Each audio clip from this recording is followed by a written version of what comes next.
When we set out to work on our next-gen game for the PlayStation 3, we really wanted to do something special, something that was completely different that nobody's ever seen before. You know, we looked at what was out there, the landscape of games that were being developed, and everything sort of had this dark and gray or brown look to it. So we wanted to go completely opposite of that, and we wanted to have a game that when somebody just caught it out of the corner of their eye walking past it in the store, they'd be drawn to it right away and just have to check it out and see what's this game all about.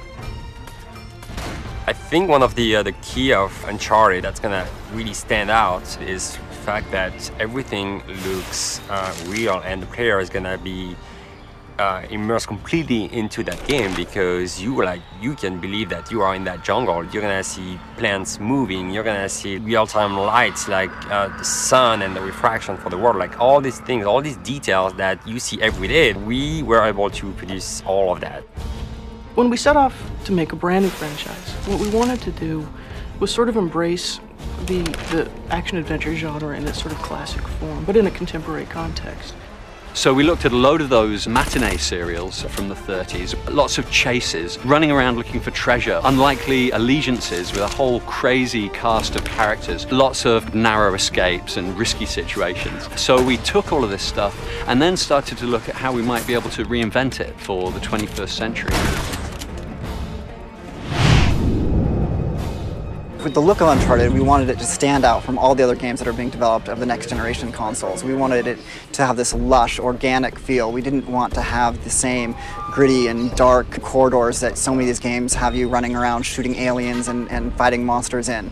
We wanted you to be in this lush, tropical jungle that really immersed you and made you feel like you could feel the moisture in the air. It's a stylized reality, and there's a little bit of vividness in the colors that we're choosing, and everything's got this sort of larger-than-life quality. Naughty Dog has a legacy to try and put its mark in the art world and in games. So shapes and color both have a lot to do with the readability of an environment, leading the player into an environment, and how you're supposed to feel inside of that environment. So with the power of the PlayStation 3, we really felt like we could create environments that were believable and authentic. So we did a lot of research and tons of photo reference, but we also tried to put a twist on it and give it our own style. So our concept artists would take these photos and embellish them and really set the direction for the overall look of Uncharted. We invested a lot of time in our rendering engine to make sure that the differences in texture between a glossy palm frond and the rough surface of some stone would really be a good, clear read for the player and just lend all of this believability to the environment. We always try to have some things that in a game that never been done before. Water was one of them, and we are really happy because it adds a lot to the realism of our jungle. Whether it's ocean, whether it's a river, a stream, a puddle, a waterfall, we really wanted to make sure that, you know, water was everywhere and that we were going to try to display it in a way that was never possible before on a previous generation of hardware.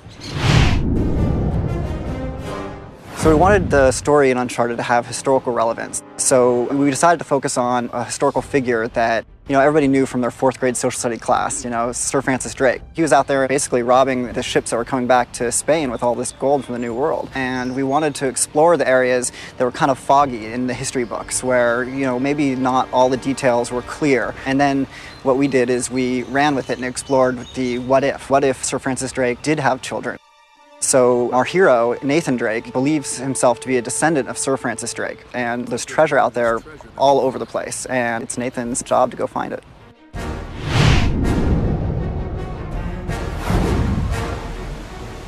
So the gameplay in Uncharted is unique. We really wanted to bring together elements that were in other games, but combine them in a way that you've never seen in a single game before. So we have 3 pillars of gameplay. We have our traversal or platforming mechanics that, you know, we've explored heavily in our past games in Crash Bandicoot and Jak and Daxter. But we wanted to combine that with some really fast action over-the-top gunplay and then mix it in with the hand-to-hand melee combat as well. A combination of mechanics and interactions that, you know, you really haven't seen put together in the same way ever before. My main focus on making Uncharted was gameplay, was how does the game feel? How does the game interact with the player? How does the world interact with the player? How enjoyable is the game? What's the fun factor on the game? And if it isn't fun, we try again. We come up with something new and and do it again. We iterated hundreds of times on almost every major mechanic in the game. Our first several attempts at Drake looked fantastic, just like the final product, but they didn't feel good. It has to feel like a Naughty Dog game. It has to be on a dime, responsive. It requires just a lot of back and forth between a programmer and an animator. Making games is not a science, and we don't have a magic formula. We just put in the hard work to make something good, and we just keep trying things until we find something that works.